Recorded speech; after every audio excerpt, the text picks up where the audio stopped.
Krishna Prasthaya Bhutale Srimate Bhaktivedanta Swamin Namaste Saraswate Devi Gauravani Pracharine Nirvisesa Sunyavadi Pastyatya Desatarine Jaya Shri Krishna Chaitanya Prabhu Nityananda Shri Advaita Gadadhar Srivasti Gaura Bhakta Vrinda Hare Krishna Krishna Krishna Hare Hare Hare Rama Rama Rama Hare Hare. In the morning class today, we spent time discussing Vibhishan, the good brother of the Ravana, Kumbhakarna, Shurpanakha, and his good wife, Sarama. We ended with Sarama, and she was a great personality to help Sita in that most difficult situation that she was in. So I thought it would be a good idea to speak a little bit about this personality from Ramayana named Trijata. And Trijata, although she was born in the same demoniac family, or not born, within that Rakshasa family, demoniac, like them. In Balakanda, there's a section where Valmiki is making a summary of just the whole story. Just little passage. There he mentions the name of Trijata, indicating that she was the daughter of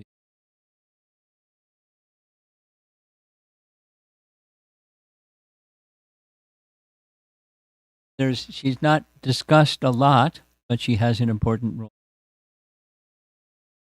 Two places that she's mentioned are Ravana approaching Sita in the Ashok garden, Ashok grove, Ashok vana, and doing his thing, saying how great he is and how powerful he is and how wealthy he is, and he's willing to forego all of his other queens and make her the chief queen, and he can enjoy all of his wealth and everything. And Sita has no interest in it. This is one of those very old paintings. On the right side is the 10-headed Ravana, 20-armed Ravana approaching Sita in the grove, in the Ashok garden area. And in the lower left, that's Ravana with some of his queens departing the palace to go see Sita. Sita doesn't even want to look at him. And of course, this painting shows in the background there's Hanuman, so this isn't with Hanuman present. This is later. In the background, that's some Rakshasas with their clubs. And she speaks really heavily, condemning the diabolical, impossible, lusty intentions of Ravana, saying really heavy, fearless, and he doesn't like it. He's not being used to hear no for an answer, what to speak of being insulted or calling the spade a spade. Not used to hearing it. So he says very heavy things to her, and he leaves. And when he leaves, he gives instructions to the Rakshasis to break her will. Again, this is a painting that shows Hanuman up in the tree, but in this particular situation, Hanuman's not here. It hasn't happened yet. And so the Rakshasis, they follow the instruction. They torment her, speaking cruel words, glorifying Ravana, demeaning Ram, threatening to eat her alive, and other things like that. So Sita's not having a good time here, as we can see. While all this is going on, there's a in this painting it shows Trijata. Trijata was one of the Rakshasis. She had been asleep. She just woke up, and she had this reputation amongst the Rakshasis as being a mystical lady. And Trijata had a dream, and in her dream, she shares her dream with Sita to comfort Sita. And the lower right shows Trijata speaking to Sita, and the rest of the painting is what she sees. She sees Hanuman coming across the sea to come to Lanka, and she describes, she sees this celestial chariot, and that's not a celestial chariot, that's another painting showing the Pushpaka Vimana and the Vanaras crossing over the bridge to Lanka. But it's the best I could do. Celestial chariot with 1,000 horses flying in the sky is a little hard to find an image. You saw all of that. Ram and Sita were seated in that chariot. They were dressed in white and looked very joyful. In the same dream, she saw Ravana smeared with oil in a chariot drawn by asses, dressed in black. He entered a fearful darkness, and his whole body was smeared with excrement. That was in her dream. Didn't look good for Ravana. Then she saw the bodies of Kumbhakarna and Ravana's sons, smeared with oil, with shaven heads, entering into a pool of cow dung. And finally, she describes, she saw a monkey that had crossed the sea, who was a messenger of Ram, who burns Lanka totally on fire. And then finally in her dream, she sees Sita reunited with Ram, and they're heading back to Ayodhya in the Pushpaka Vimana. Valmiki Ramayana says that the Rakshasis, they were somehow gifted in reading and understanding the meaning of dreams. So she didn't have to explain too much, but what she did say is a great calamity is about to befall Ravana, and the Rakshasis should stop tormenting Sita and beg forgiveness instead. And Sita feels some hope. She feels somewhat comforted.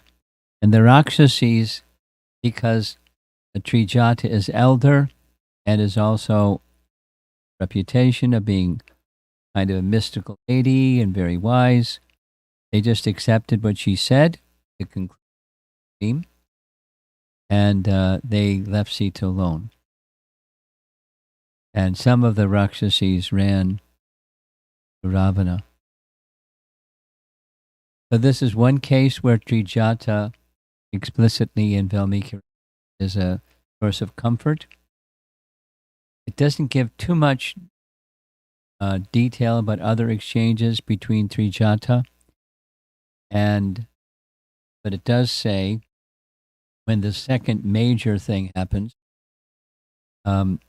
he apparently had a sufficient or substantial interaction with Sita, enough that Ravana sent Trijata with Sita in the pushbook of Vimana to see that Ram was dead, although he wasn't dead. And he says specifically to Sita that because of Sita's qualities and her character, he couldn't help but have affection and love for her. So she's not a Rakshasi like the others, although she's in their midst. There's this description when the battle begins on the very first evening. It's night. Rakshasas fight at night. And he makes himself invisible, although in this painting in the upper left, you see him soaring around in the sky. And one of the weapons he uses is a serpent weapon. So he fires arrows that are like serpents, and they wrap themselves around those who they hit. And he's specifically targeting Ram and Lakshman. And there they are, Ram and Lakshman lying on the ground under the spell of these serpentine arrows. And the Vanaras are very concerned what to do. On the left side, same image on the right side, but on the left side you see the Ashok Grove. There's Sita in the middle, but Rakshasas around her.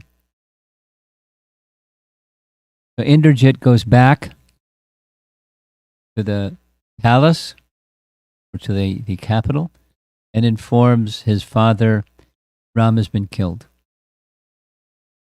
He hasn't been killed, but he informs his father that he's been killed. They have a big celebration. And Ravana wants Sita to know that Ram has been killed.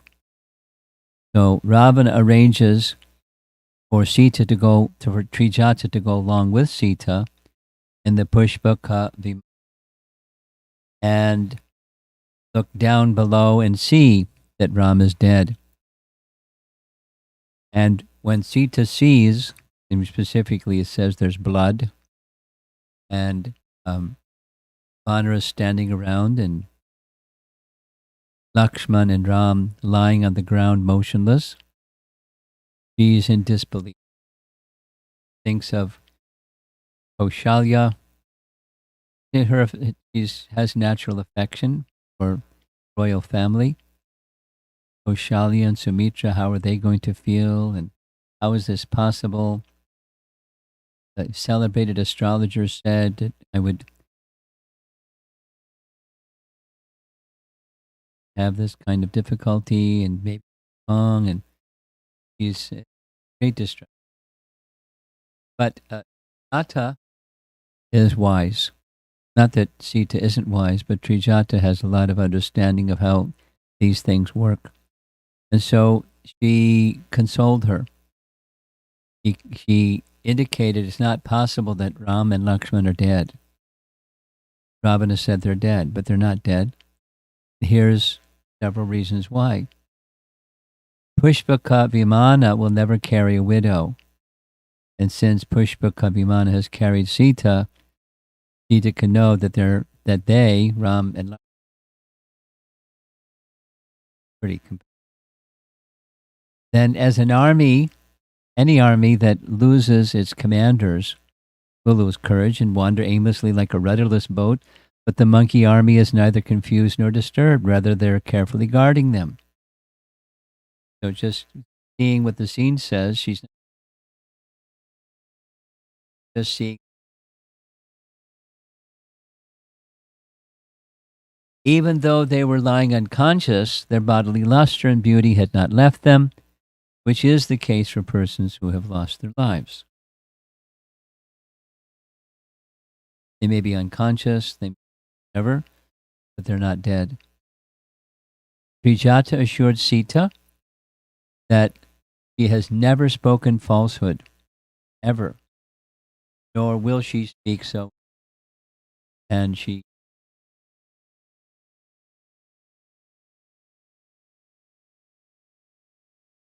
her affection for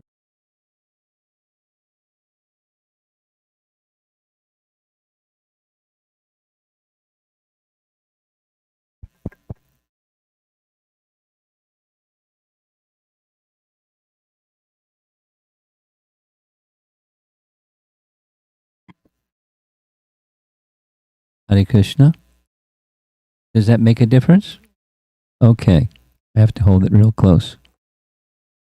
So the remote audience, I'm sorry you haven't been able to hear. Okay, I'll say the last sentence again. Fantastic. There's this expression, Trijata like Sarama. Trijata, Sarama we know for sure. Sarama was the wife of Vibhishan. And at least in one place, Trijata is not with Vibhishan, but she's with the Rakshasis. So whether or not she is the daughter of Vibhishan, there's some indication like that. So whether she is or isn't, she's not of the character of the others, and she has, unlike the others, she has great affection for Sita. And so she was there apparently consistently as a personal support. Everyone wants to have friends. It's good to have good friends, especially when you're in a difficult circumstance, but it's always good to have good friends. And Trijata was that kind of a good friend. And she had love for Sita. And so she did what she could to comfort and support Sita.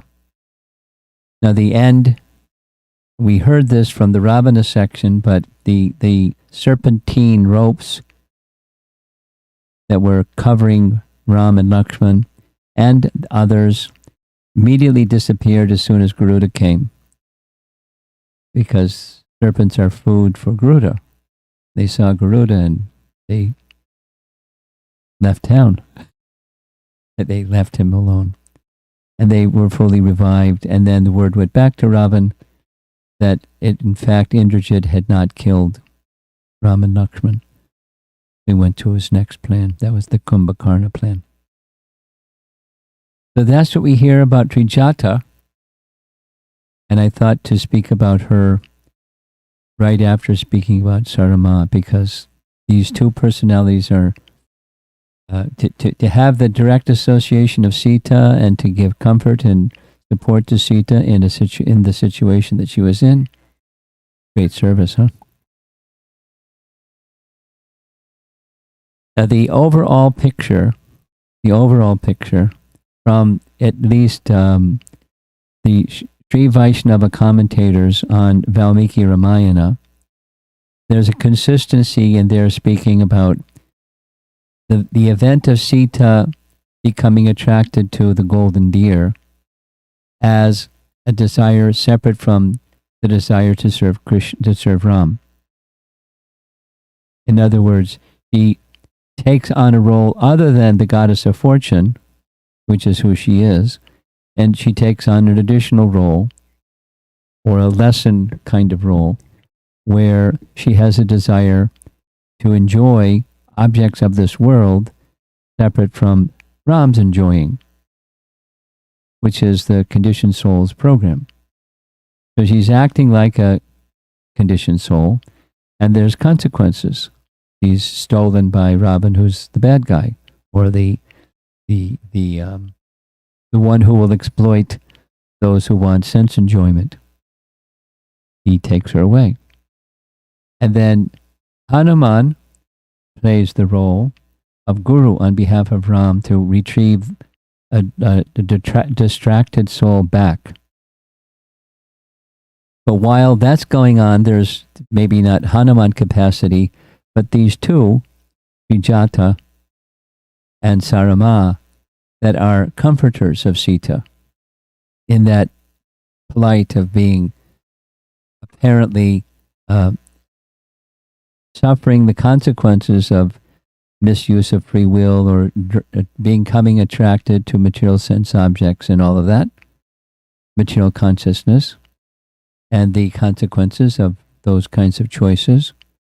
There's she has at least these two, direct good association personalities in her life. So that's something that we can do. We may have association with people who are in an unfortunate situation because of some choices they made that took them away from personality of Godhead and their natural inclination for service. And we can be of some assistance. We can't necessarily be their guru, but we can be those who assist them in some way or another. And because of their, in their case, they had, it's in Sarama's case, she had inside privileges. Sarama, we didn't discuss it in the class this morning, but when Ravan shows this severed head, a false head of Ram created by the magician, and his likeness of his sword created by the magician, Sita becomes convinced that Ram has been killed and this is the head of Ram, although it's just a magic trick.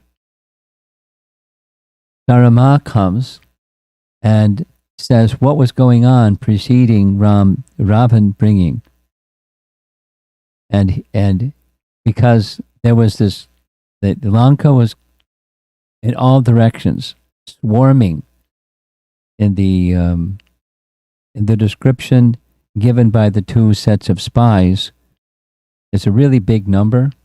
I mean, it's a really big number of how many Vanaras there are. They say that there's more streaming across that bridge over to Lanka, and and they're powerful, and they're this and they're that, and Ravana doesn't like hearing it. But he then decides to go to his ministers.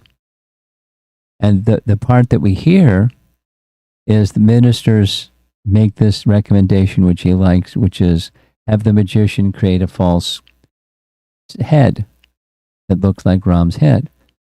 So Sarama gives a more complete, comprehensive description. When he came before the ministers, many of the elders amongst his ministers advised, just give Sita back. And Sarama says, even Ravan's mother, Marisha, advised the same. And Ravana wouldn't listen. And the uncle of Kayashi,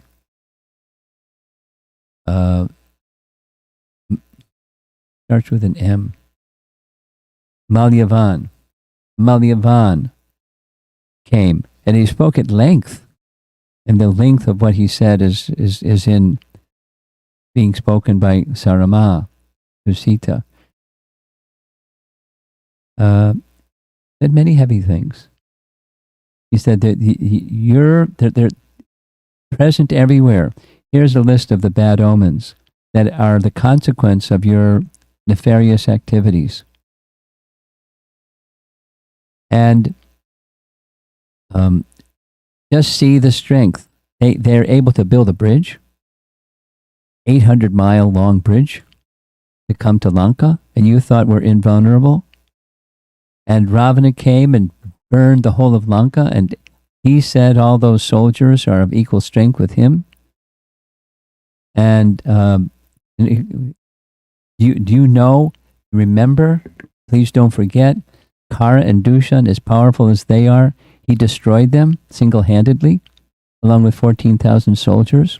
Look at all this army of people. Those in military, those who are leaders, before they engage in military combat, They have to appraise the strength of the opposing side, and they will not gauge in battle when the opposing side is so strong.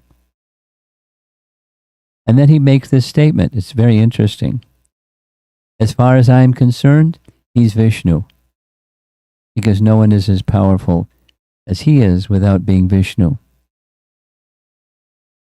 And Ravana flares up. You're the enemy. You're praising the power of the enemy, and so therefore you're the enemy. Or maybe you're with them. Maybe you're just impressed by them. Whatever it is, I'll never give up Sita, and it's going to be war. So Malyavan is silent for some time, as he's just been insulted by his grandson. And he just walks out of the assembly. So Sarama says, these are some of the discussions that were taking place in the chambers. I was there hiding. I have access to the chambers. And this was the advice of Ravan, but he's undeterred. He came here with this fake mystical head of Ram, because he just wants war. He won't give you up until he's dead. That's my conclusion.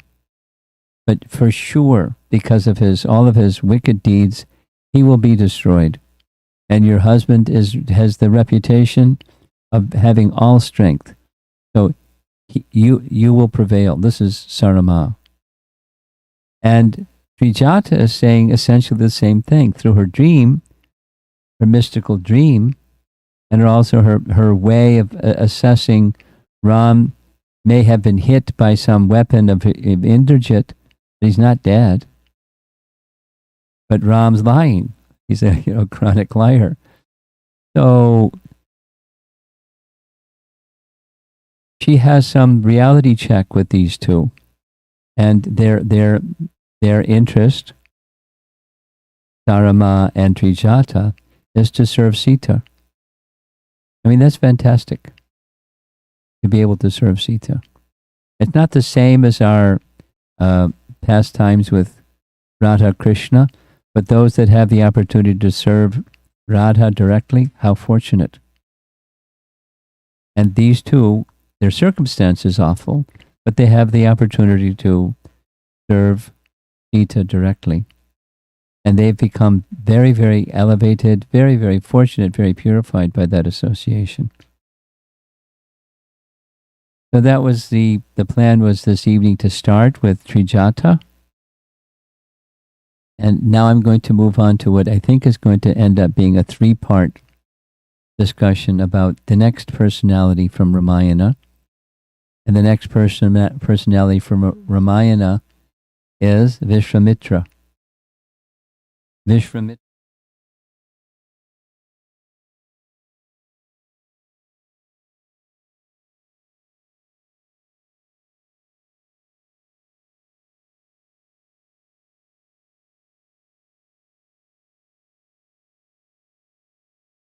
Logical chart for the life of Vishwamitra in here. I'm going to show it to you on the screen to refer to it in this piece.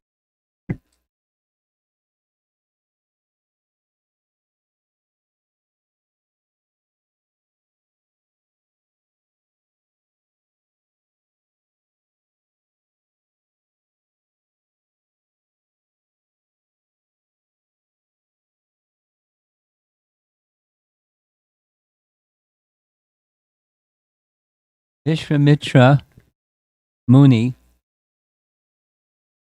fits in very well with the theme of Ramayana, or one of the cardinal themes of Ramayana is the process of surrender, because that's not where he starts, but that's where he ends up. And it's not even like that's where he wanted to start. Like Vibhishan was already inclined, and Vishwamitra wasn't quite like that. You can see on the screen, can you see it clearly? Yeah. On the far left, that's Lord Brahma. He's the original personality, created personality in the universe. And had a number of direct sons, directly born from his body, even without the help of his.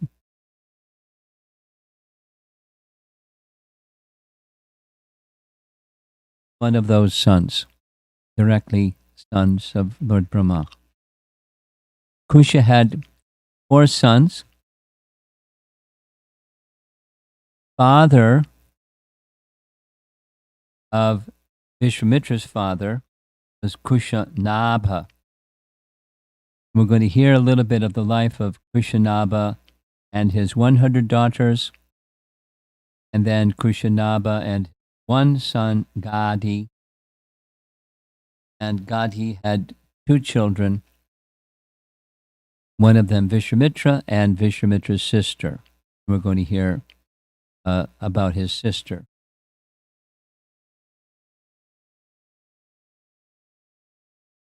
One of her sisters, Shamadak,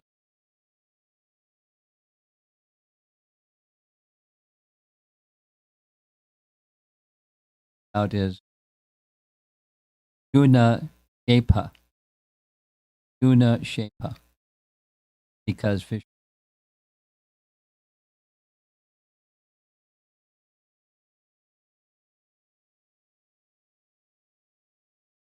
is the righteous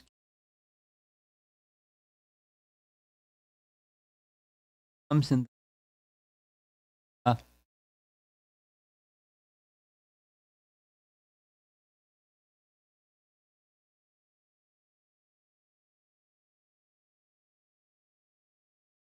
sister, Satyavati, um, was elder, Vishwamitra, and she was very devoted.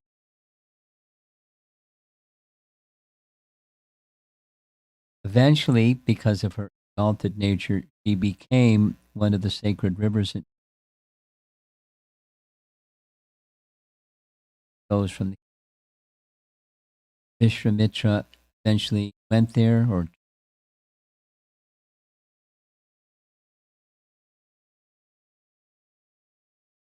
and the history that we're going was told by Satananda. Satananda was son of Gautama, and we'll hear that. But Satananda not only had Mitra, but he knew, Satananda knew that his mother Ahalya, wife of Mitra, had become cursed by his to become a stone. Until that time,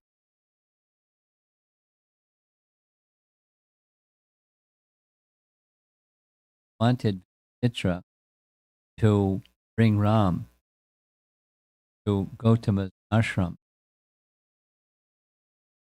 Mother could.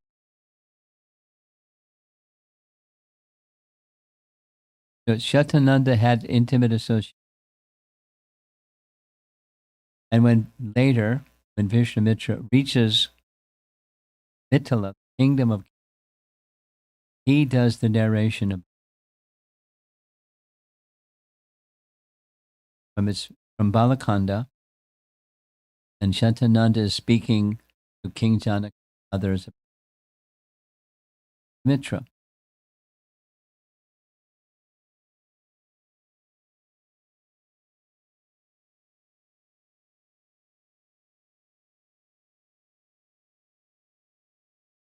The sage eventually became, he was a king over the earth, many thousands of.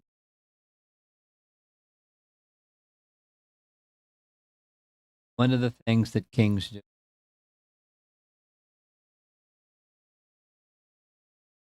Kingdom with his retinue, army of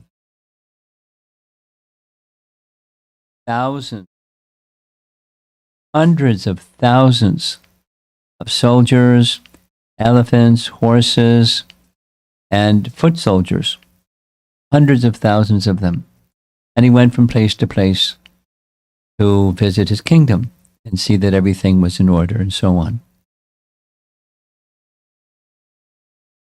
One time he went to visit the hermitage of the Brahmana sage Vishishta. We're going to remind you of the genealogy of Vishishta shortly. But when he reached Vishishta's ashram with his hundreds of thousands of soldiers, we see in this painting some of the austerities that those residents in his ashram were doing. On the far left, someone's upside down, hanging their feet from the branch of a tree and hanging over a fire. One would assume it's like during the summer season. And up top is someone sitting on nails. And someone else is doing some very difficult asanas, and so forth and so on. And there were some regular activities going on, just maintaining the ashram. But that's what he ran into. Vishishta, who was a very celebrated personality.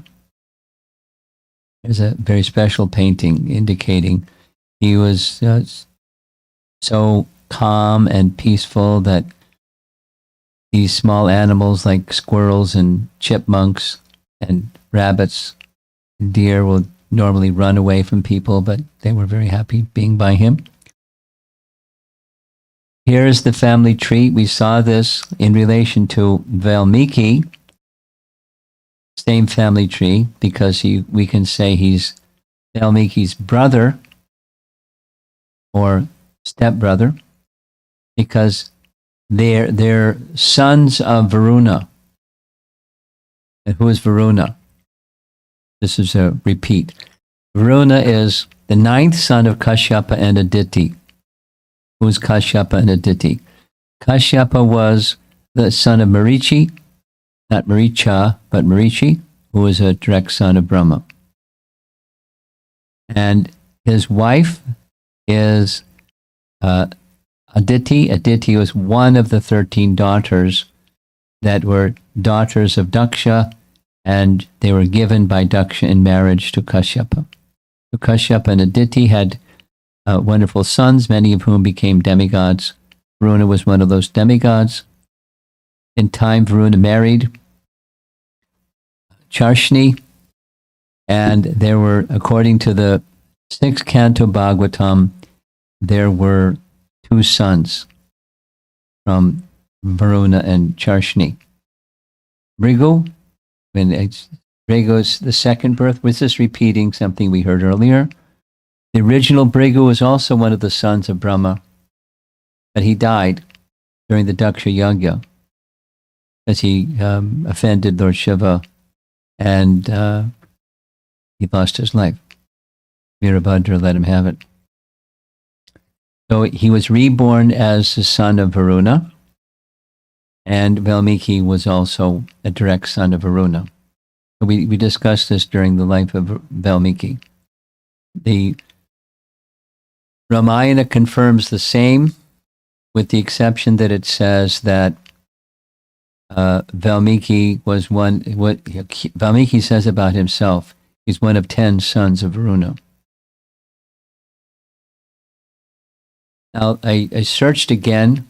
There's a quote from Padma Purana, interesting quote, that says, there are 100 different versions of the life of Ram, and one should understand, the learned sages understand that when you find these differences, it's because of different days of Brahma. Because different days of Brahma, Ram comes, and there's variations in the pastimes of Ram when he comes each time. There's the same general pattern, but there's some details that are slightly different. So it's called Kalpa Bheda, or differences because of different day of Brahma. So Bhagavatam says 2 sons of Varuna. Ramayana says 10 sons of Varuna. And both of them say the same about Vishishta. Vishishta and another one of the sons of Varuna named Mitra. Mitra and Varuna happened to at the same time see the heavenly damsel Urvashi. And they became sexually agitated, seeing her beauty. They discharged semen. The semen went into a pot, and voila, from out of the pot came these two sages, Agastya and Vishishta. So it's taken that Vishishta is the son of Varuna, or sometimes it's said they're shared sons of Mitra and Varuna. But this chart is showing he is the Vishishta, is the son of Varuna. And a great personality. Very, very great personality. So Viswamitra was a king, powerful king. And Vishishta was a Brahmana, powerful Brahmana.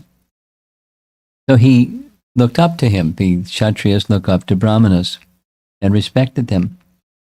He was received very nicely by Vishishta, and they spent long time together. On the left side is the elephants and the horses and the chariots and the thises and that's. He shows he's coming with his bow and arrows and quiver and things to have a discussion with Vishishta. And after the discussion, they take some very simple food, some forest roots and fruits, etc. And now it's time to go. Except that Vishishta offers to have a big feast. He wants to have a big feast. And bearing in mind that there's hundreds of thousands of soldiers and animals and this and that's. Vishwamitra says, very kind of you, you're very gracious, and just being in your presence is enough benediction for me. So, plus you have simple forest fare. How can you do this? That's okay. You're gracious to offer. And Vishishta insists, and he insists, and he insists, and he said, for me, it's no problem. See over here, I have this celestial cow, a Kamadhenu cow, and I just ask the cow for anything, and the Kamadhenu cow supplies anything and everything. So please stay and accept a big feast. So he speaks to his cow, Sabala, and Sabala produces a gigantic feast. That's what you see on the right side of the painting. Beverages and milk products and vegetables and in quantities that hundreds of thousands of people can have. And all the animals are fed, and the elephants and the horses and everything. So amazing. One can only imagine how Vishwamitra was feeling. Like, wow, because we're off here in the forest. Hundreds of thousands of people in sumptuous feast, so they couldn't eat anymore. And so he gets an idea that he wants to take Sabala home with him. And he makes a proposal to Vishishta. I'll give you vast amounts of wealth. Please let me take. Please give in charity, because kings don't ask in charity. But he's asking for charity. And Vishishta lets him know, Sabala doesn't like this, and I don't like it either. So Vishwamitra isn't used to getting no for an answer. He's a powerful king. I mean, he's not wicked like Ravana, but he's a powerful king. And so he decides, well, I want the cow, and so I'm going to use my force. I'm a Kshatriya. I ask nicely. You're not complying, and so I'm going to take the cow. And he starts dragging the cow away. And the cow turns to Vishishta and said, aren't you going to do anything? And Vishishta says, I'm a Brahmin. And I don't challenge Kshatriyas. And my duty is to be tolerant of any misfortune that comes. And Sabala then says, well, all you have to do is say, stop, and I won't go. So he says, stop. Sabala won't go. And then some other words are said, and as you see in the painting here or drawing, unlimited forces of military personnel come pouring out of the body of Sabala. Innumerable warriors, and the entire army, hundreds of thousands of soldiers, and elephants, chariots, and horses. Everything is totally destroyed, and the soldiers keep coming from the body of Sabala. So they're all demolished. With Vishwamitra are 100 sons. The 100 sons shown on the left, they are enraged. And they come charging after Vishishta. So Vishishta doesn't flinch. He just says a mantra and their bodies burn into ashes. That's you see a pile of gray stuff in front of him. That's the pile of ashes with 100 sons. Down below the painting is all the soldiers that were killed by the soldiers that came from Sabala's body. And there's one person left standing on the battlefield. That's Vishwamitra. So he's a Kshatriya, powerful Kshatriya, and is not used to losing. So what he decides he's going to do is go to the forest, engage in austerities for a long time, and after those austerities for a long time, he attracts the favor of Lord Shiva. And when Shiva comes and asks him what benediction you'd like, he says, I want all the celestial weapons of you and Indra and Brahma, and how to use them. And so Lord Shiva doesn't, give him a bunch of lessons. He just imparts that knowledge to him. And now Vishwamitra's in a revenge mood, get back at Vishishta mood. So he goes with his whatever army he can gather up and all of his weapons, and one after the next of these celestial weapons, he starts firing them at Vishishta. Vishishta just holds up the staff, and all the weapons get drawn into the staff. Doesn't even have to say mantras. It just goes into a staff. And when all the celestial weapons are finished, the body of Vishishta starts blazing in flames until the demigods descend and ask him, please, O most noble soul, extinguish the fire blazing from your body and save the world. So just at their words, the fire goes down, and then he speaks to Vishwamitra. And he says, please don't do this again. You may go now. Very simple. Not angry, not retaliation, not punishment. He can do anything. And now Vishwamitra has the next level of desire, material desire. And his next level of material desire is he wants to have powers like Vishishta has. Not the celestial weapons, but powers like Vishishta has. So to do that, he understands there's a requirement for undergoing great austerities to become a Brahma Rishi or Brahmarshi. So that doesn't happen for quite some time. It eventually happens. That's where we're going to end up, I think, this evening. There's lots of intrigue in between. So he goes into the forest, in the southern region. It doesn't say where. And for 1,000 years, he undergoes rigid austerities, and Lord Brahma comes and visits him and gives him the title of Rajarshi, Raja, Rishi, Rishi amongst kings. But that's not what he wants. He wants to Brahma Rishi. He wants to become a Brahmana, to move from a king to a Brahmana. So you see in the painting, there's Brahma, and with him there's Indra, and on the upper right is Brahma's swan carrier, and other demigods come and grant him this title. So now he's still in South India, or the southern region, and he is engaged in austerities again.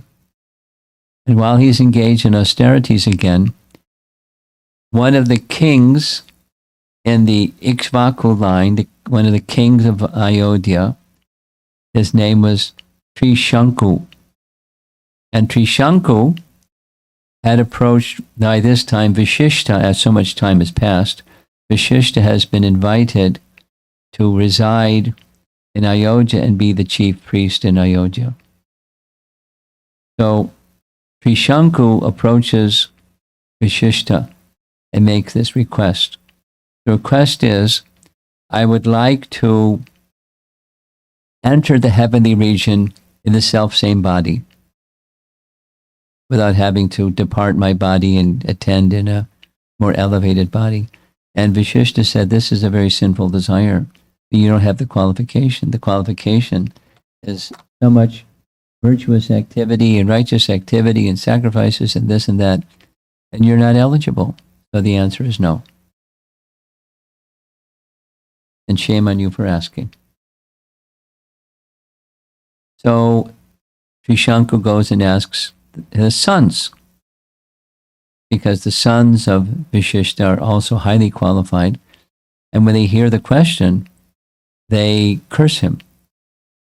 That you're going above your guru. To us, his children and dependents, we curse you. You become something. Forget what the curse is that he becomes. Find it.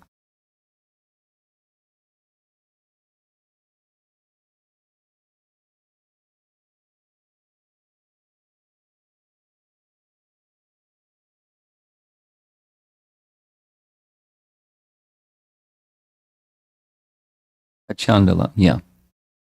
Become a Chandala. So poof, he becomes a Chandala. But Trishanku doesn't give up. He knows that there's this Rajarshi, or great sage, named Viswamitra. Maybe he'll help me. And Viswamitra is soft, because Trishanku comes to him for help, and because Viswamitra has this little competition going with Vishishta, he agrees. I'll help you. That you can enter the heavenly realm in your self-same body. And so he plans, in addition to his austerities, to conduct a major yajna. You see behind him, there's bow and a chopper. He still has the Kshatriya symbols with him. And he arranges a big sacrifice and invites everybody, but the people who don't come are the sons of Vishishta. But everyone else is afraid, because he's got this Durvasa Muni-like temper, so they don't want to get on the bad side of Viswamitra Muni, and so they come.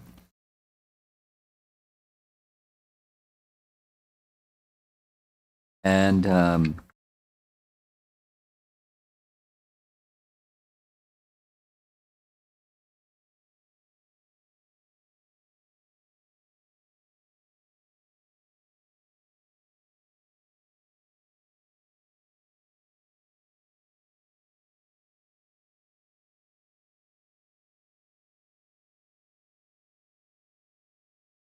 Vishwamitra then cursed the 100 sons of Vishishta who refused to take part in the sacrifice. The elder of those 100 sons was Mahodaya, and he cursed them that they would become nishadas, or forest-dwelling hunters, for 700 lifetimes, and dog-eaters.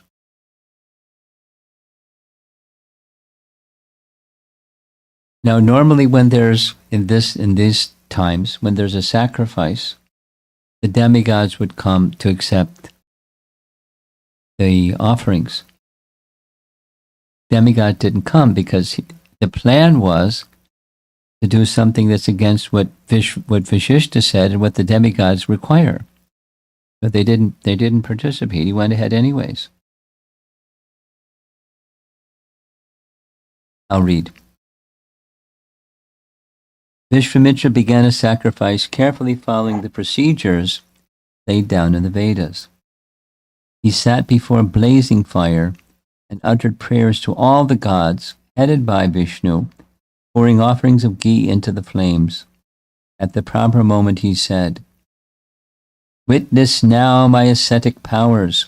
By my command, this king shall rise to heaven. Even in this body of flesh and bones, O Trishanku, by virtue of the merits of my austerities, ascend now to heaven, where you shall attain the state of the gods." So it happened. He just levitated and started ascending towards heaven. But Indra didn't like it. In a voice booming like thunder, "O king, how are you trying now to enter heaven? You have earned no place here through religion or piety. Indeed, your own preceptor Vishishta has refused your illegal desire for heaven. O foolish man, fall headlong back to earth." So that's what you see in the painting. There's Indra in the upper right.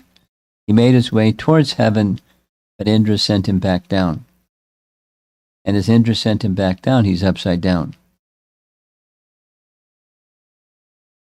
Sounds like a ride in an amusement park or something. There he goes, head first. There's the yagya that Vishwamitra is performing down there in the bottom. And there's Trishanku upside down. There's another sculpture showing Vishwamitra and Trishanku upside down. There's another nice painting showing the same thing. So Vishwamitra just holds up his hand and says, "Stop."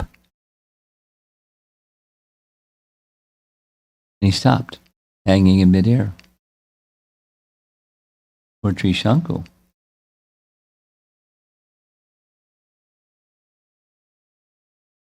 Immediately the king's downward progress was halted and remained situated in the sky.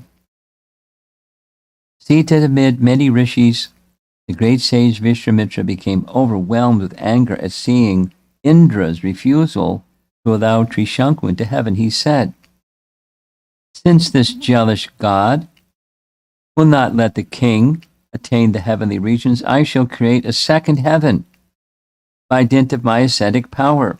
Trishanku shall live there in peace."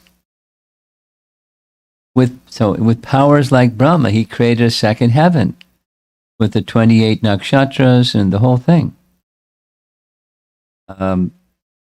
Observing this disturbance with the universal situation, Indra and the gods became alarmed and approached Vishwamitra, saying, "This king does not deserve a place in heaven, O blessed sage.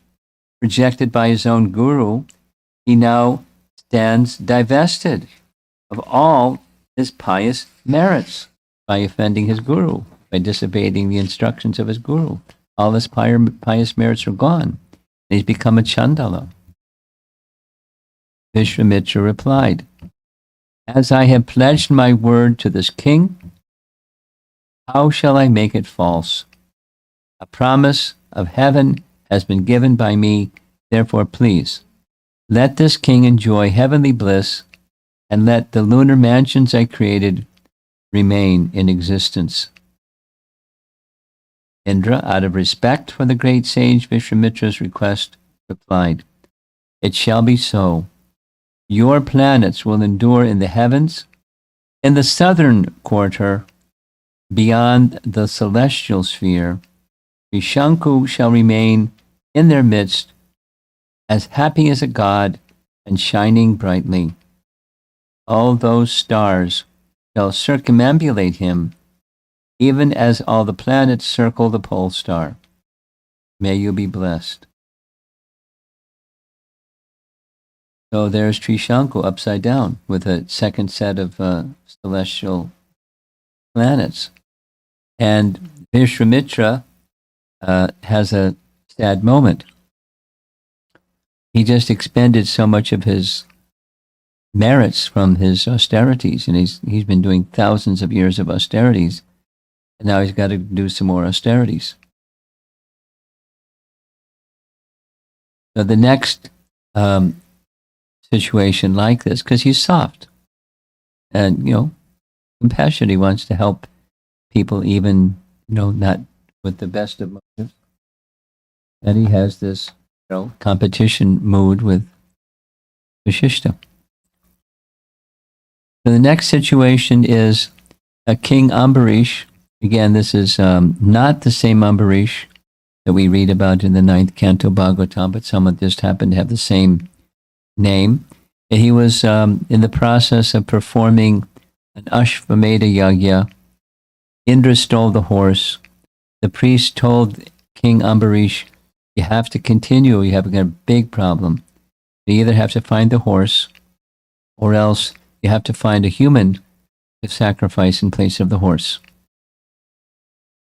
So Ambarish went here and there to find a replacement horse, or that horse, or a person.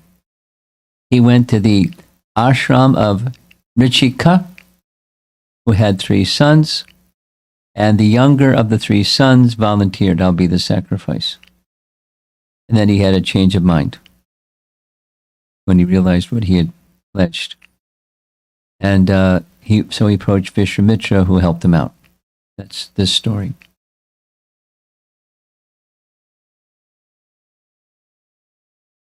In the painting here, there's the king, Ambarish, and they're worried about the horse that's been stolen. Indra stole the horse, so King Ambarish was told by the sacrificial priests either to find the stolen horse or human substitute. So when they went to the ashram of Rishikamuni, the younger of the 3 sons volunteered, thinking his thought was, I'm not favored by my mother and father, so let this body be used in some beneficial way for the king. However, the king was really happy, and as they were making their way back to the king's kingdom, they passed through Pushkar. And it's where in Pushkar, Vishwamitra was engaged in asceticism. And this is his sister's son, so his nephew, approached him, knowing that the Muni is very merciful and very kind, and asked for his help. So Vishwamitra went to his 100 sons, asking them, "Could one of you please volunteer to replace Sunakshepa?" And they refused, saying, "What's wrong with you? You want to protect your nephew, but you want one of us to sacrifice our life for him?" And Vishwamitra became angry, and he cursed them to become dog eaters for 1,000 years. Don't mess with Vishwamitra. So you can think about that when he comes to visit Dasarath and ask for something. Not a good thing to displease Vishwamitra. Sunakshepa was then spoken to by Vishishta. He gave him 2 mantras, one mantra for Vamana, one mantra to Indra. And right at the time of the sacrifice, trust me, you just say these 2 mantras and everything will work out. So he trusted him. And he's a Brahmana, and Vishwamitra is trying to become a Brahmana, but he has mantra power. So the yajna went forward, and he said the mantras, and the yajna went forward successfully, and he wasn't sacrificed his life wasn't sacrificed. He was feeling very indebted, naturally, to Vishwamitra Muni, and in the course of time, his deep studies of the Vedas resulted in him becoming a self-realized soul, giving Vedic teachings widely. And he became known as Deva Rata, compliments of Vishwamitra Muni. Vishwamitra Muni remained in Pushkar for 1,000 years, engaging in austerities. Brahma came and once again pronounced him as a rishi. But he was already a rishi, so I don't know what new pronunciation this is. So he continued his severe penances. This is an interesting drawing, again showing some of those austerities that he did, immersing himself in water in the cold and sitting in a ring of fire in the hot summer and so forth and so on, all those austerities on the left. And then along came Apsara Menaka. Apsara Menaka was sent by Indra because he got the heebie-jeebies. He was thinking, maybe he wants to take my place. So he sent Menaka. She was very concerned, but she was obedient, and so she did what she did. And this is the celebrated passage that Prabhupada would often refer to. While he was engaged in austerities, he had his eyes closed, so he wasn't seeing what was in front of him, but he simply heard the tinkling of her ankle bells. And hearing the tinkle of her ankle bells has opened his eyes, and she was so beautiful that he got carried away with Menaka. And for 100 years, he was living together with Menaka. And after the 100 years passed of sensual activities, a little light went on, and he said, I got distracted by Menaka. So instead of getting angry at her, he accepted, I accept responsibility, was my misdeed. And so you can return to the heavenly realm. And he continued on with his austerities. And he now went to the northern region. From Pushkar, he went to the Himalayas.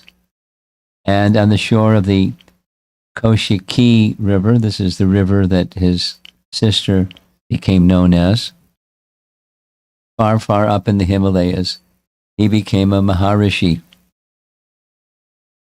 Another 1,000 years, and Brahma's giving him this Maharishi title. So but he's understanding that Brahma doesn't accept that I have control of my senses yet. And another lady is sent by Indra. Her name is Rambha. She doesn't want to do this. She knows what Vishwamitra is like. And Indra says, don't worry. I'll come with one of my assistants and we'll serve as partridges. We'll sing nice songs to create a nice atmosphere so that you'll be successful. So very reluctantly she agrees. And Vishwamitra recognizes, I'm going to keep control of my senses. So he curses her to become a stone for 10,000 years. He's got a hot temper, this one, Vishwamitra. And lots of austerities, so when he loses his temper, it happens. And now he's very sad. He left the Himalaya region because he's losing his austerity. You see, it's a nightingale, not a partridge. Those two birds in this painting. They sing sweetly at night. He went in the southern region again, and most severe penances, it describes what he did. Very similar painting as before, slightly different. Brahma comes and grants him the status of Maharishi. It sounds like he was already a Maharishi. And now it's 2,000 years of severe asceticism. And Brahma now understands that he has the test, and he grants him the title of Brahma Rishi, and Vishwamitra becomes a new man. But that's not the end of the Viswamitra story, and tomorrow morning we'll cover part 2. He transitioned from a Brahmana, then to a Vaishnava, and then to a pure Vaishnava. So that's a nice journey. Vishwamitra is very powerful and very materially motivated, too much materially motivated. But he's using a material process, these austerities and things. This is a material, just like the Ashtanga Yoga system. Now, the Ashtanga Yoga system eventually leads to fixing the mind upon Vishnu. But in the beginning stages, it's not fixing the mind on Vishnu, because one isn't qualified to fix one's mind on Vishnu yet. So one does some practices. It's right in chapter 6, Bhagavad Gita. One does some practices of this and that, the asanas and pranayama and pratyahara and so forth.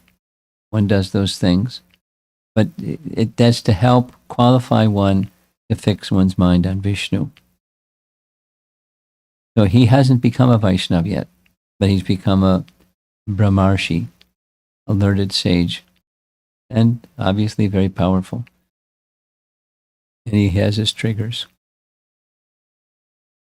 There was a comment in one of the discussions on this topic that in contrast, people weren't afraid of Vishishta. People were afraid of Vishwamitra. However, in course of time, he becomes qualified like Vishishta, not just having a title, but he doesn't lose his temper and lose all of his austerities and so forth. Because we hear this in Valmiki Ramayana, I'm sure you know, when the hunter shot the arrow in the Krauncha bird, he became angry, and he was very surprised at his anger, because it's not like Brahmanas to do that. We do read that some Brahmanas become angry and they say heavy things. They curse people and stuff like that. The understanding, generally speaking, there's exceptions, but generally speaking, when those kinds of cursing is going on, it's with a deeper thought of what can be beneficial for the other person. Like, for example, Narada Muni cursing Nala Kuvera and Manigriva become trees. That's pretty heavy. But they get delivered by Krishna, and they become pure devotees by contact with Krishna. So, there's different kinds of everything. There's modes of nature things, and there's transcendental things.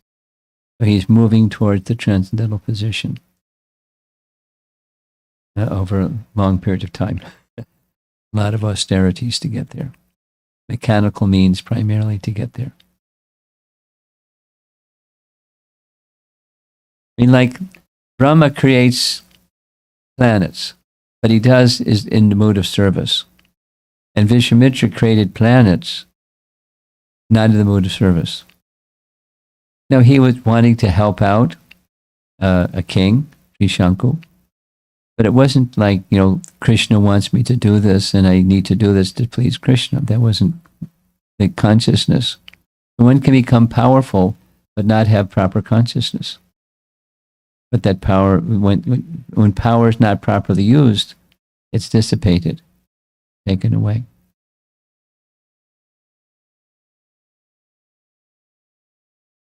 Okay, so let's see if there's some discussion. We discussed Trijata, and we discussed a little bit about the life of Viswamitra Muni. And it's 12 minutes before 8. We've been going for an hour and 20 minutes. And nobody seems to have gotten restless. There's no children here. Maybe that's why. Any comments or questions from anyone? Yes, I see a hand up.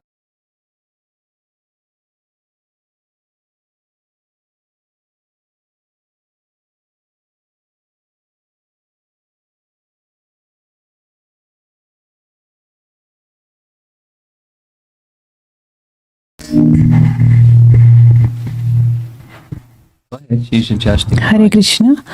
Hare Krishna, Guru Maharaj. Thank you so much for all the wonderful lectures. It's like nectar hearing from you in person about Ramayana. So as per your explanations today, after 2000s of severe penances, Lord Brahma made Vishwamitra as a Brahmarshi finally.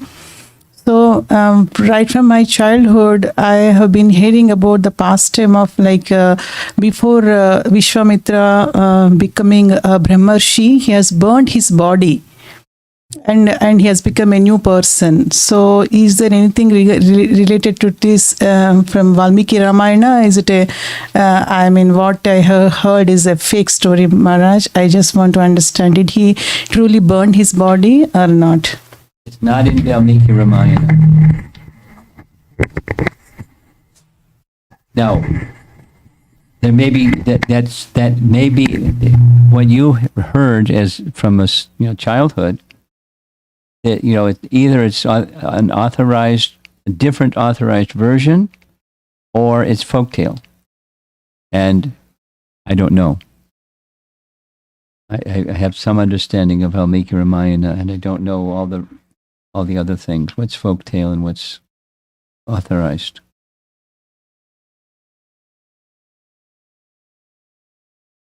Something else? Somebody? Yes?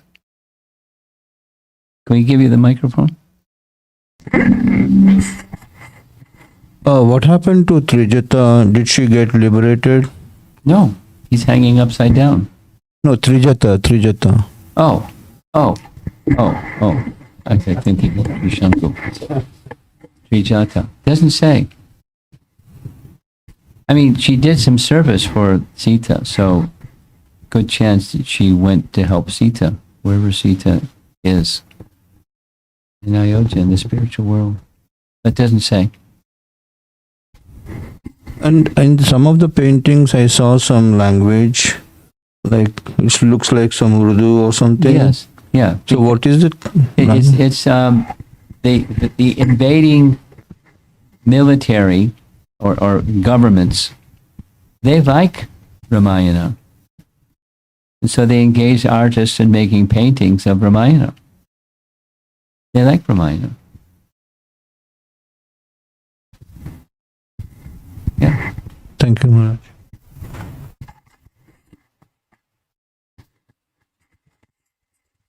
Hare Krishna Maharaj.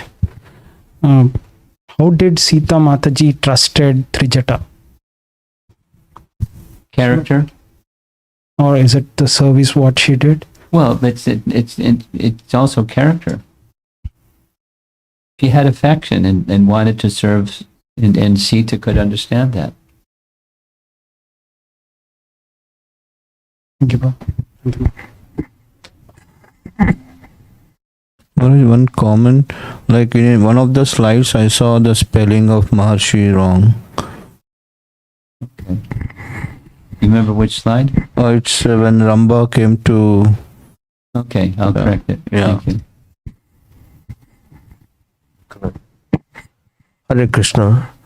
I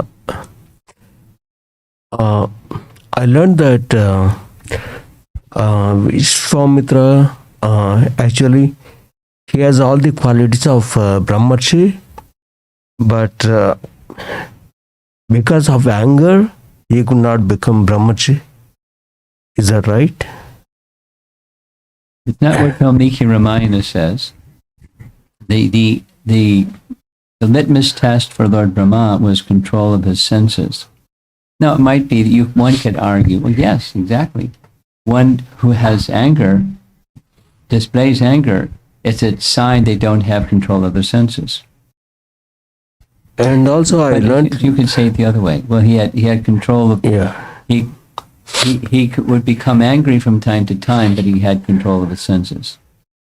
also from what I learned was, Swamiji, it was actually Vasishtha said Brahmarshi very first time when Vishwamitra surrenders to Vasishtha. Is that right? Well, no. So he never surrenders To Vishishta? to anybody in the first place. Who? Vishwamitra. He never surrenders to anybody in the first place. So He surrenders to Brahma because Brahma confers upon him or doesn't confer upon him. So he's looking up to Brahma. He's surrendering to Brahma. So he's how can I assure that his anger is gone in the first place? If that is the case. Well, we're going to touch on that tomorrow morning. Yeah, so there's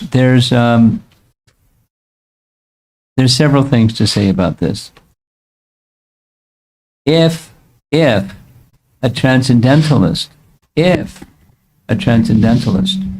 shows anger, it's not the material kind. For example, Prabhupada would sometimes show anger, or Chaitanya Mahaprabhu would sometimes show anger. But it's not material. It's transcendental. And the purpose of transcendental anger is to correct someone. And it's not one who has transcendental anger isn't controlled by it. In the very next moment, there's no anger. One who has material anger, they're controlled by it. They can't control themselves. They're swayed for a long time by that mood of anger. And some people just can't even let go. They stay angry. But transcendental is for a purpose. Ram shows anger. He shows anger towards Sugriva. But as soon as Sugriva submits, the anger's gone. There's no mention of it ever again.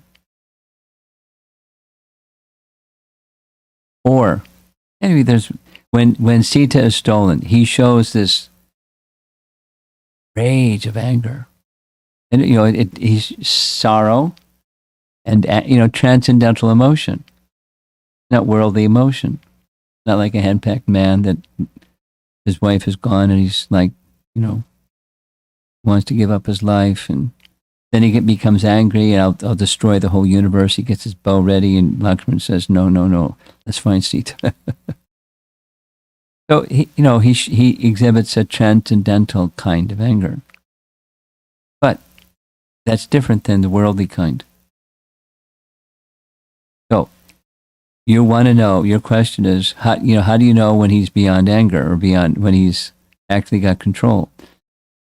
When he reaches, we're going to touch on it tomorrow, but when he says to Dasharath, you gave your word, now you're going against your word, consider carefully, let me know if that's what you want to do, and if so, I'll leave the same way I came.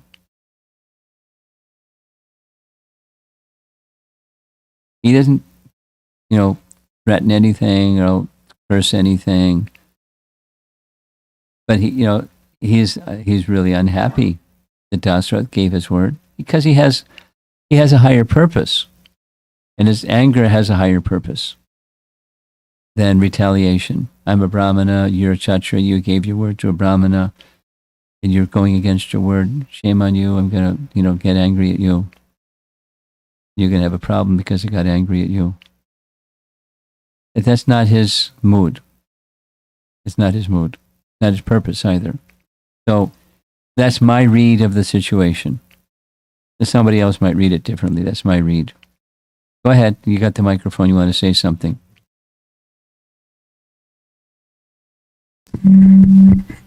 That is true, Maharaj. But the But- thing is, I thought it was going to be a but.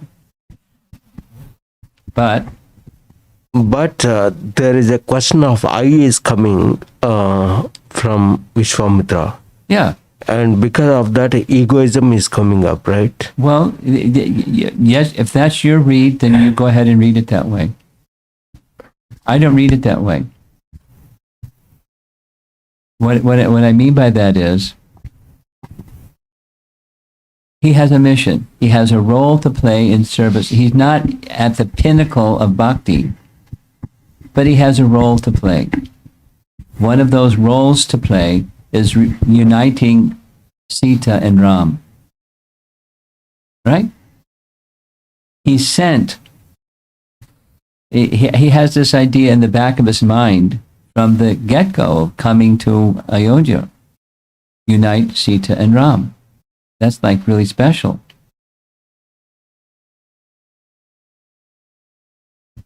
There's several things along the way. One is delivering Ahalya. That was encouraged by Shatananda. Another is killing Tataka. And another is killing Subahu and Marisha, which he doesn't kill anyway. Stopping these two from messing up their sacrifices. So he has multiple purposes. But it's not, it's the degree to which he has Ram Bhakti is not perfectly clear. It's not matured yet. It happens in the course of association with Ram and serving Ram. But he develops a particular rasa, a parental affection rasa. But even in that role of parental affection, he's serving Ram. He's serving Ram. Ram is assisting him. He's a young boy. He's 12 years old. Vishishta is like this very elderly person, thousands of years old. But he's serving Ram. So, transcendental means in service to the Supreme Lord. And you're right. If it isn't service to the Supreme Lord, then it's the false ego thing. You're right. Depends on your read, or for me, depends on my read of what is his position. He's not a perfected person yet, but he's on a mission of service to Ram.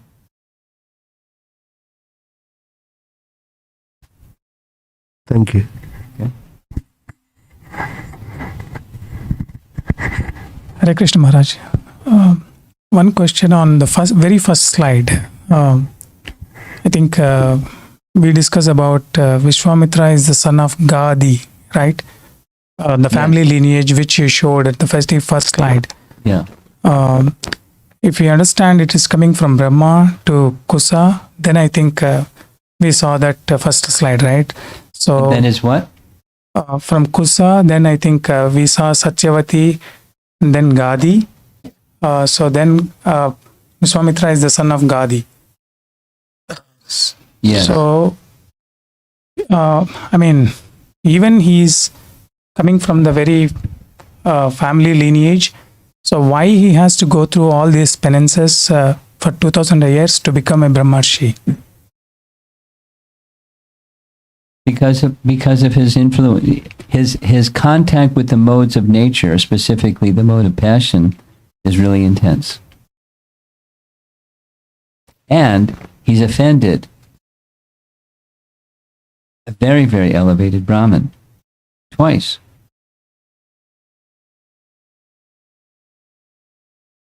Okay, Prabhuji, thank you. And his because his father is Kshatriya, he has a similar mood of Kshatriya. He has a similar mood. Go ahead. Hare Krishna Prabhuji. I think with this story, I think we can able to confirm that. So, is there anyone can be able to become a Brahmana, right? So, I'm listening. Yeah. Yeah, Can you become a Brahmana? yeah, we can. Yeah. Okay. So I'm not sure what you're asking. Why you asking? No. Because Viswamitra is a king, right? And we are, and he was by practicing the rituals, so he was become a Brahmana, right? So that's what I think we can. Anyone can be able to achieve the Brahmana. So it's not with his birth actually. I'm not clear what you're asking.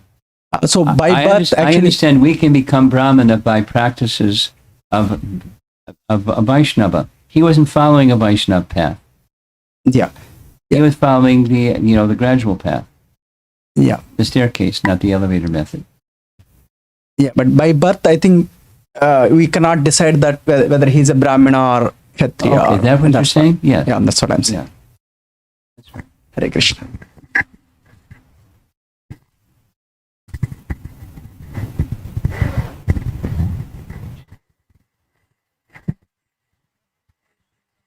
Okay, let's go online.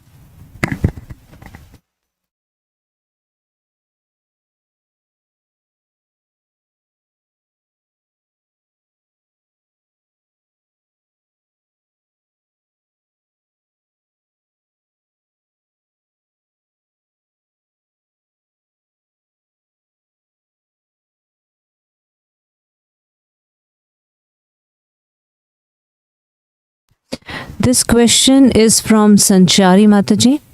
There seems to be a consistent theme in our scriptures that seems to follow the adage, don't judge a book by its cover. At times, the demon's surrender seems stronger than that of the devotees.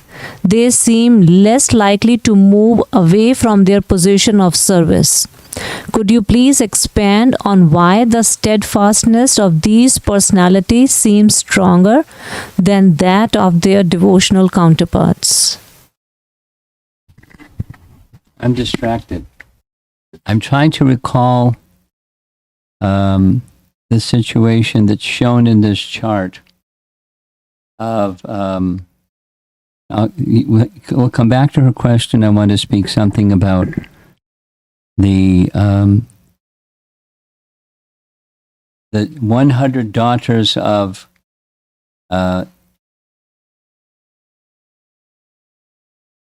Kushanabha. 100 daughters of Kushanabha.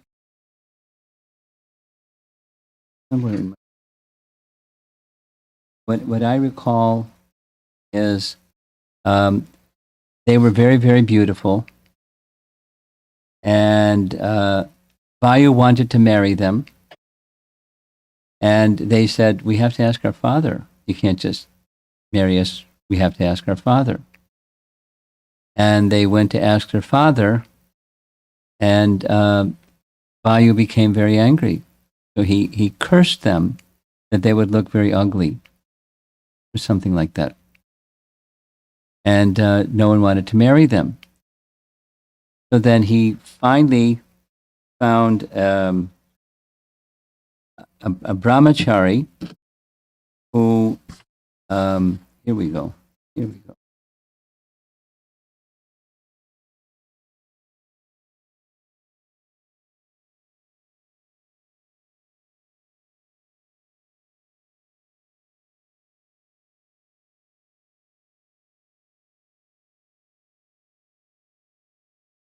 Does somebody know the story? I'll check. You know the story?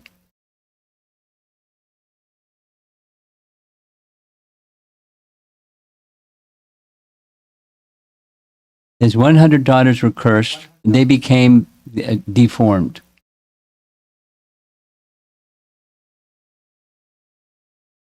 Yeah.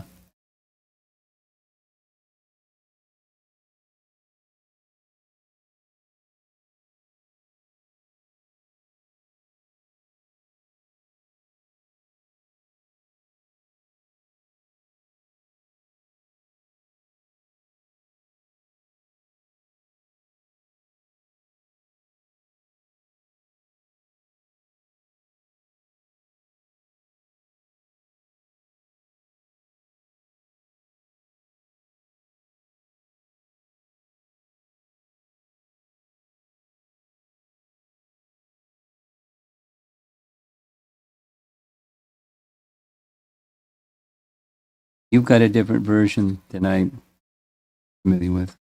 I'll do this. We'll take it up tomorrow morning. Something like they were married to one king, and as they were taking part in the marriage ceremony, their beauty was restored, one by one by one by one by one. And then Kushanaba wanted a son. He did some kind of ritual, and from that ritual, a son was born, and the son was Gadi.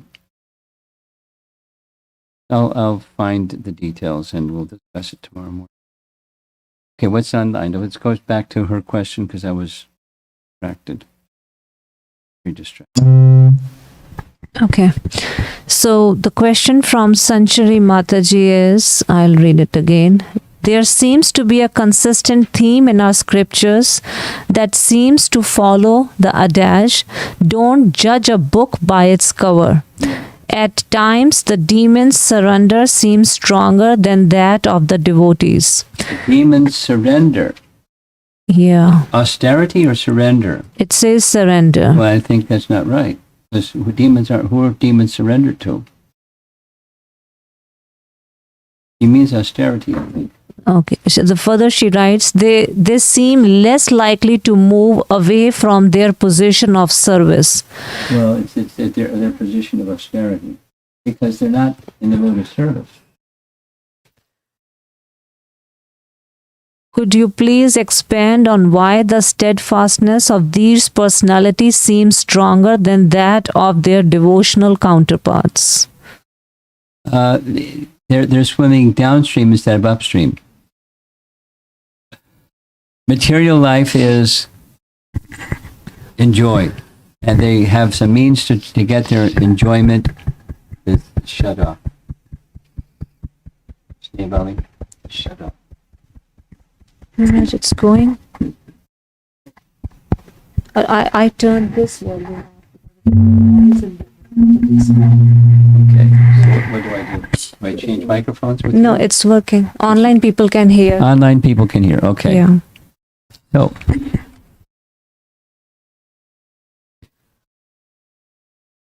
those that are taking up a life of devotion are swimming upstream, means the current is enjoy, because that's the nature of the material realm. Enjoy. Enjoy your senses, enjoy objects of the senses, enjoy. And those who are devotees, or living a life of devotion, is to go away from that. Now,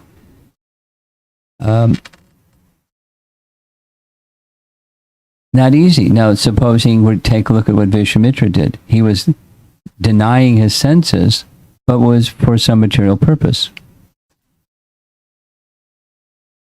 Materialists can work very hard denying their senses to achieve some material purpose, because it's the carrot is there, and they're chasing after the carrot to get some enjoyment. And the devotional, the counterpart is the devotional one, where how do you measure the happiness that comes from transcendence? It takes higher intelligence and higher determination and a greater, another kind of power. Tivra Bhakti requires another kind of power than trying for something material and undergoing some difficulty to get that something material. Other question? Yes. Sanchari Mataji is further just giving the clarification that the demon she was thinking about was Vibhishana and Trijata. Okay. Yeah. And the next question is from Basudev Dash. Hare Krishna Guru Maharaj, how come Maharishi Vishwamitra lives for all three yugas? So do Vishishta, but not many survive for these many years. That's a good question. How can people live for such long lives? And they can live for such long lives because they're gifted to live for such long lives. There are statements I was just discussing or covering the entire sixth canto for something like 45 hours with the Chinese devotees. And in that sixth canto, there's the Trijatas. Trijatas are the sons of King Prachinibari, and the Trijatas become the father of Daksha, who then through marriage becomes the Prajapati of many, many, many species of life. So Brahma appears before the Prajapatis, excuse me, the Trijatas, and says that they'll live for 100,000 years. That's a long time. That's longer than Satya Yuga. So, or maybe it's even a bigger number. So, if there are such things as Chiranjivas, they live for a long time, and it's exceptional.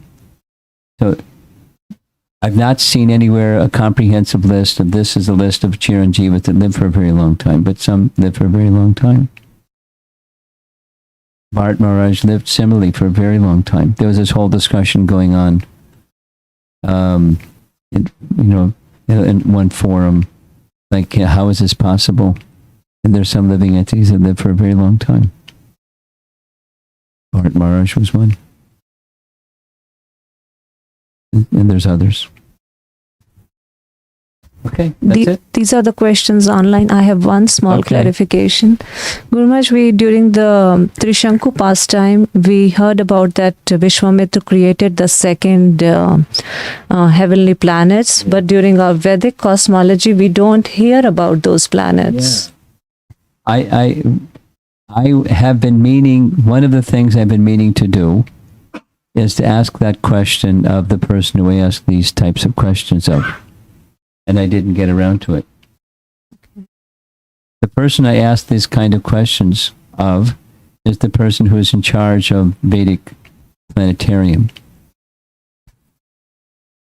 And he answers, he's busy, but after some time he answers my questions.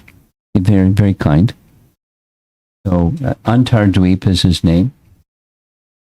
And if you send me a little message to remind me, because if I could write it down, I would remember, but otherwise I won't. Send me a little message, ask the question, and I'll ask, and it'll take a while. Hopefully it'll be while we're still here in Portland to get an answer. My question is, where is this second set of planets? And is Trishanku still upside down? Is there anything in the Vedas besides what's in Ramayana about the southern region, the second set of nakshatras? Is there anything in Vedic cosmology about this? And what about Trishanku? Because it says specifically he'll be effulgent. Okay. That's it. Srila Prabhupada ki jai.